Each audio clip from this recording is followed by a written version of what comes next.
Ustaz, bagaimana cara kita agar dapat meyakinkan diri untuk menikah? Cara Anda mungkin, jangan ikut-ikut. Saya tidak ikut ya. Saya sudah menikah ya. Anak saya 2, 1 laki-laki, 2 perempuan. Baik. Cara saya itu lebih bagus ya. Ini yang paling aneh. Saya sudah yakin. Anda minta meyakinkan, tapi sudah yakin. Sudah siap. Oh, kan? Tapi takut untuk berbicara kepada wanita tersebut. Baik. Jadi intinya bagaimana caranya supaya berani mengungkapkan saya siap menikah, itu poinnya. Baik. Teman-teman sekalian, kalau Anda untuk mengungkapkan saja belum berani, maka bagaimana Anda bisa membawa bahtera rumah tangga dalam kebaikan? Maka lihat rumusnya. Quran surah ke-49 ayat 13. Quran surah 49 ayat 13. Ada? Baik, setelah itu masuk ke proses lamaran. Quran surah keempat ayat keempat. Setelah itu masuk proses pernikahan. Quran surah ke-30 ayat 21. Posisi paling kiri sebelah bawah. Baik. Mari kita lihat kaidah Qurannya, dan ini jawaban terakhir barangkali dari tulisan yang disampaikan. Mohon maaf kalau belum bisa membahas keseluruhannya karena keterbatasan waktu kita. Ya ayyuhan nas, hai manusia, inna khalaqnakum min dzakarin wa untha. Kami telah ciptakan kalian laki dan perempuan. Jelas ya? Diperhatikan ketika Allah menyebutkan berpasangan, jodoh kita itu disebutkan laki-laki dan perempuan. Jadi bukan laki-laki, perempuan, itu keliru. Ya, Allah tidak menciptakan Siti Hawa. Ya, Siti dan Hawa maksudnya. Tidak. Ya, Allah ciptakan Hawa dan Adam. Ya, jadi berbeda laki-laki dengan perempuan, dan dari situ kita lahir. Dan itu semua hukumnya berlaku untuk seluruh makhluk. Jadi binatang pun begitu. Wa min kulli syai'in khalaqna zawjayn la'allakum tadhakkarun. Segala hal kami ciptakan berpasangan supaya kita bisa mengingat Allah Subhanahu wa taala. Hanya Allah yang tidak berpasangan. Quran surah ke-51 ayat 49. Jadi semua makhluk berpasangan, hanya Allah yang tidak berpasangan. Bahkan yang tidak bernyawa pun, silakan cek ya, ada langit, ada bumi, ada siang, ada malam, ada hitam, ada putih, gitu kan? Tayyib. Semua berpasangan. Bahkan hewan pun silakan cek. Anda pernah temukan sampai sekarang ada kambing yang homo? Enggak ada. Sapi yang lesbi tidak akan ditemukan. Ini kok bunga mawarnya kayaknya homo ya, enggak tumbuh-tumbuh. Anda yang enggak ada kerjaan di situ. Tayyib, enggak ada. Putik ketemu benang sari, enggak ada putik dengan putik, benang sari dengan benang sari, enggak akan jadi. Silakan cek dia. Jadi mohon maaf ya, hewan saja yang tidak punya akal sadar siapa pasangannya. Masa Anda yang diberikan akal belum sadar juga? Apa yang salah di situ? Ya, tayyib. Sekarang laki-laki dengan perempuan. Bagaimana cara kemudian bisa mendapatkan pasangan dalam kehidupan itu? Lihat rumusnya, ikhtiar. Wa ja'alnakum syu'uban wa qabail. Kami jadikan kalian berbeda-beda tempat. Syu'ub itu masyarakat yang terpisah. Kalau sekarang RT, RW, ya, kelurahan, kecamatan, kabupaten, provinsi, kemudian negara. Jadi silahkan ikhtiar. Kalau belum ketemu, cek di sekitaran RT. Barangkali ada yang cocok kan? Tidak ketemu, beda RW kan? Ya beda ketemu lagi, berarti beda kelurahan. Cek lagi terus ya, kecamatan ya. Silahkan cek. Mungkin yang di Jawa jodohnya di Papua, yang di Papua jodohnya di Sumatera. Bisa terjadi, provinsi. Masya Allah, kalau nggak ketemu juga di Indonesia, jodoh Anda mungkin ada di Afrika, kan? Ada di Arab, ada di Amerika. Bisa ketemu. Dunia ini begitu luas. Masa dari sekian perempuan nggak ada yang cocok untuk Anda? Anda siapa? Ya. Atau sebaliknya, di antara sekian laki-laki nggak ada yang sama untuk Anda. Ya. Anda pasti ada ketemu insya Allah kalau Anda mau berikhtiar. Kecuali kalau Anda menambahkan bidadari di akhirat. Saya mau nanti bidadari aja di akhirat, kan? Nggak ada masalah di sini, silakan. Tapi sepanjang di dunia, ya Allah, silakan berikhtiar. Tayyib. Bahkan waqabail, beda suku misalnya, nggak ada masalah di sini. Tayyib, ya. Boleh menikah dengan perempuan sekampung? Tidak boleh. Bagaimana perempuan sekampung dinikahi ya? Yang lain lagi. Satu aja cukup, satu. Menikah dengan perempuan sekampung itu haram hukumnya. Ya. Cukup satu, tidak bisa 2, 3, 4. Sekampung kebanyakan ya. Jadi lihat di kampung ada yang cocok dengan Anda. Satu suku, satu RT, satu RW dan sebagainya. Jelas sampai sini? Tolong yang diingat jangan ini ya, pulang dari sini Anda bawa topik itu, tidak. Lihat, perhatikan. Lita'afu, ini ikhtiar. Ta'af. Saya tuliskan sebentar. Fokus ya. Antum yang sudah menikah, cuma untuk anaknya aja ya, yang belum menikah silakan fokus. Bismillah. Lita'arafu. Saya lihat antum pada pegang catatan. Lita'arafu. Perhatikan kalimatnya. Ada arafa, ada ta'arafa. Itu beda. Kalau arafa itu kenal, tahu. Orangnya disebut arif. Orang yang sudah kenal, sudah tahu. Kalau ta'aruf menggunakan ta, taknya menunjuk pada makna usaha yang serius, usaha serius.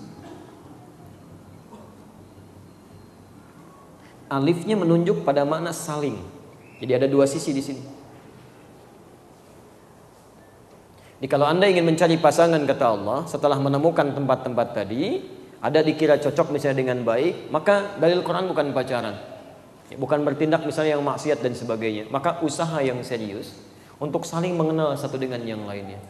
Dan kata alif ini di sini, makna saling ini tidak harus kemudian antar personalnya. Bisa juga melalui orang-orang yang kenal dekat dengannya, tanyakan pada dia, atau kalau sudah jelas sampaikan maksudnya. Dalam konteks pertanyaan tadi, mohon izin, kalimatnya diawali dengan saling mengenal dulu. Jangan cepat-cepat menyampaikan maksud. Jangan kelihatan sedikit begini, tiba-tiba langsung antum sampaikan. Tidak. Kenali dulu siapa dia. Dan pengenalannya keluarkan kriteria sunnah Nabi SAW. Ya, jangan cuma beberapa ciri fisikal, tidak. Kata Nabi, tunkahul mar'atu li arba'in. Perempuan dinikahi dengan 4 motivasi, 4 hal. Ya, pertama li jamaliha. Ya, karena cantiknya. Tapi bukan jamilah di sini, tapi jamal. Kalau jamilah itu cantik fisikal. Tapi kalau jamal itu sifat kecantikan yang diridhoi Allah Subhanahu wa taala, ya. Mohon izin ya, mohon maaf kalau diteruskan ke hadis-hadis Nabi, cantik itu ternyata bukan dalam keadaan fisik yang relatif. Kan orang bilang cantik itu relatif kan, kalau jelek mutlak gitu kan? Tapi dalam konteks ini apa yang menjadikan cantik itu relatif? Ternyata ada kaitan dengan akhlak. Saya mau tanya sebentar, cantik mana Sayyidah Khadijah dengan Zainab, istri Nabi? Antum pernah lihat? Katakan wallahu alam, enggak usah ngarang. Ingat saya katakan, pelajaran mengharang cuma ada di bahasa Indonesia. Di sini enggak usah dipakai. Kalau enggak pernah lihat coba katakan wallahu alam. Zainab binti Jahsh itu begitu cantik luar biasa. Orang melihat mata tidak berkedip, wajah tidak menoleh. Saking cantiknya. Jauhlah dibanding ibu yang ada sekarang kan? Itu luar biasa. Karena itu ketika Nabi menikah dengan Zainab, fitnah muncul. Oh itu Muhammad cuma pengen menikah dengan dia saja. Yang menggagalkan pernikahan anak angkatnya cuma ingin menikahinya, cuma karena syahwatnya saja. Tapi dari beliau tidak pernah punya keturunan. Biasa. Maaf, dan tidak disebut dalam mimpi Nabi. Sayyidah Aisyah disebut dengan Humaira, cantik kemerah-merahan, tapi tidak disebut dalam mimpi Nabi. Siapa yang disebut? Sayyidah Khadijah. Ya Khadijah. Sayyidah Khadijah ketika dinikahi oleh Nabi SAW dalam keadaan beliau janda, gitu kan?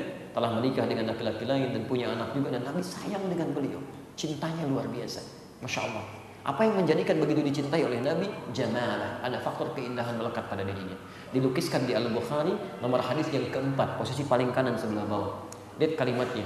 Saya lukiskan sebentar aja ya. Ketika Nabi SAW turun dari Gua Hira. Jadi di Gua Hira wahyu belum turun.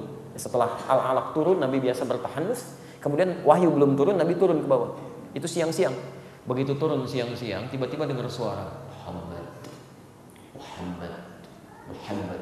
Sementara Rasulullah melihat ke kanan tidak ada orang, kiri kosong, depan nggak ada, ke belakang kosong. Begitu ke atas, tiba-tiba ada makhluk berjubah putih, gitu kan?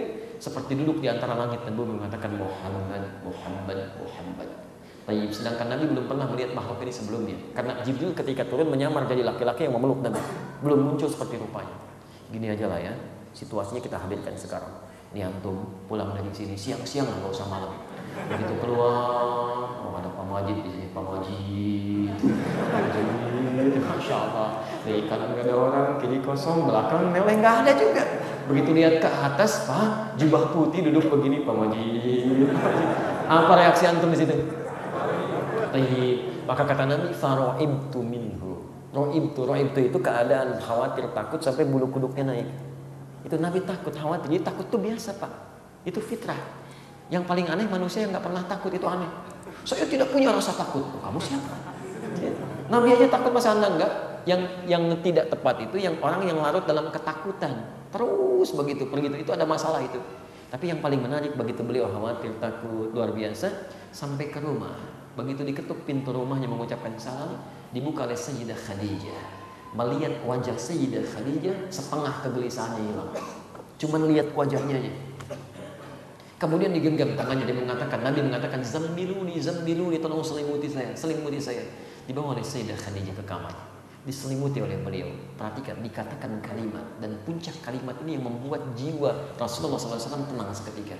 Zaujil karim, suamiku sayang, engkau itu orang baik, engkau tidak punya musuh, engkau selalu menyambung silaturahim, engkau suka bantu orang, yakinkan pada jiwamu, aku akan selalu bersamamu dalam suka dan duka. Itu seketika hilang semua kegelisahannya, tenang beliau. Turunlah kemudian malaikat menurunkan surah Al-Mudaththir itu. Ya ayyuhal mudaththir, qum fa'anzir wa rabbaka fakabbir. Itu kisahnya. Tapi poinnya adalah bagaimana seorang suami dengan segala kegelisahannya, begitu lihat istri tiba-tiba tenang. Begitu mendengar kalimat istri, nyaman jiwanya. Padahal dibandingkan dengan kecantikan orang lain belum tentu sama, tapi indahnya luar biasa. Sampai kemudian ketika Sayyidah Aisyah mengatakan ingin berusaha menyaingi Khadijah radhiyallahu taala anha, bukan cemburu biasa, bukan, ingin seperti itu, ingin disebut dalam mimpi Nabi. Ya, kata beliau, apa sih keistimewaannya? Masya Allah, kata Nabi, dia perempuan pertama yang beriman kepadaku saat semua yang lain diinginkan. Dia perempuan yang menginfakkan semua hartanya untuk suksesnya dakwah ini. Sampai kemudian Nabi mengatakan dalam kubur, ya Khadijah, ya Khadijah, ya Khadijah, Masya Allah. Itu luar biasa. Ya, itu luar biasa. Jadi penghulu surga itu Sayyidah Khadijah. Maka kalau Anda mencari misalnya dengan konsep ta'aruf, cari silahkan. Ya, ada miniaturnya di istri Nabi. Makanya Nabi diperkenankan menikah dengan lebih daripada 4 perempuan.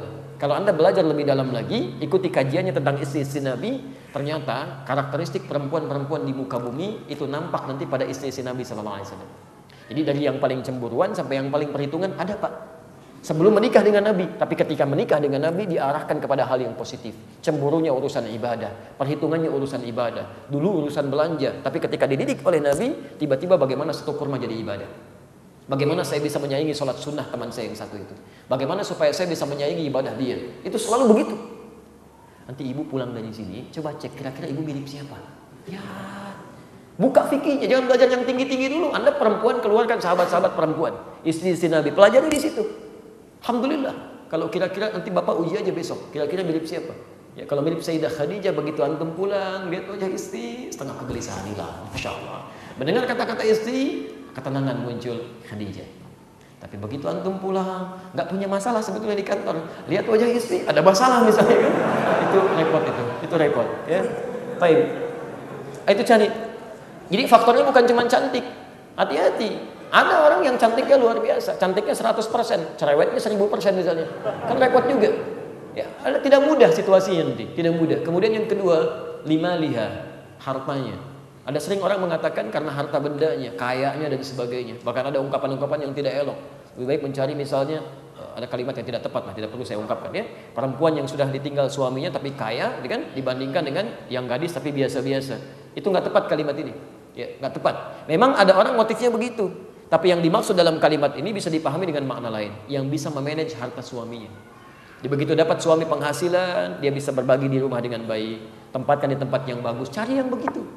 Ya, bukan cuma antum cari misalnya, mohon maaf ya, antum penghasilan 5 juta, cari perempuan yang zakat malnya saja, zakat malnya saja 10 juta, gak akan nyambung. Antum penghasilan 5 juta, dia zakat malnya 10 juta. Begitu keluar ke mall ke sini, antum repot nanti. Ya, tertekan terus dan sebagainya. Taib. Yang ketiga nasabnya.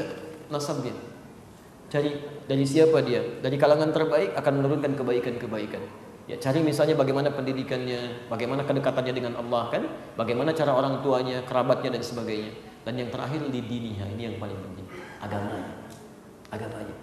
Fa ini taribat yadak, ya, masyaallah. Fadfar bidatid dini taribat yadak. Fadfar bidatid dini. Pilih yang paling utama agamanya, maka Anda akan beruntung. Termasuk ibu bu ya, bapak kalau kedatangan seorang lelaki ke rumah dan agamanya luar biasa dekat dengan Allah, itu anugerah yang dikirimkan ke rumah. Aduh, alhamdulillah. Ya, alhamdulillah. Mau lagi?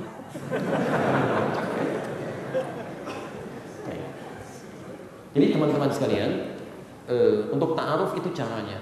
Amati dulu, lihat kalau sudah cocok kelihatan, baru kemudian sampaikan. Cara menyampaikannya kalau tadi masih kurang ada keberanian, sampaikan dengan orang terdekatnya. Sampaikan, nyatakan supaya terhindar dari maksiat-maksiat yang tidak diinginkan. Ya. Dulu orang-orang Arab sering membuat kalimat-kalimat yang indah. Kadang-kadang ngambil syair tertentu, di makna yang lain cuma ditarik ke dalam bahasa dia. Ya, ada syairnya Abu Nuwas misalnya kan, ilahi laskulil firdausi ahla wala aqwa 'alan naril jahimi fahab li taubatan waghfir dhunubi fa innaka ghafirud dzambil 'azimi. Asalnya itu taubatnya Abu Nuwas di syair yang ditulis di bawah bantalnya sebelum meninggal dunia. Ilahi laskulil firdausi ahla, ya Allah ya Rabb, saya memang bukan sebagai seorang penghuni surga Firdaus, enggak layak saya menghuninya. Ya, wala aqwa 'alan naril jahimi, tapi saya pun tidak akan kuat jika berada di neraka ya Allah. Ya, faham li taubatan waghfir dhunubi, maka terima taubatku, saya taubat ya Allah. Ampuni dosa-dosa saya. Fa innaka ghafirul dzambil 'azimi, hanya Engkau yang mengampuni seluruh dosa-dosa saya. Asalnya ke situ maknanya. Dulu ada orang-orang Arab mengambil makna ini untuk menyatakan keinginan pada anak anak perempuan dari seorang laki-laki.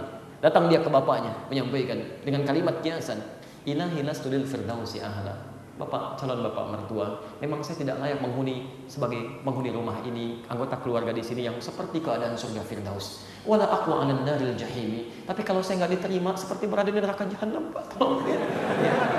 Faham bi taubatan waghfir dhunubi, maka tolong terima segala kekurangan saya dan maafkan segala celah-celahnya. Fa innaka ghafirud dzambil 'azimi. Saya sangat mengetahui bahwa Bapak itu selalu menerima kekurangan orang lain dan bisa melengkapi dalam kebaikan.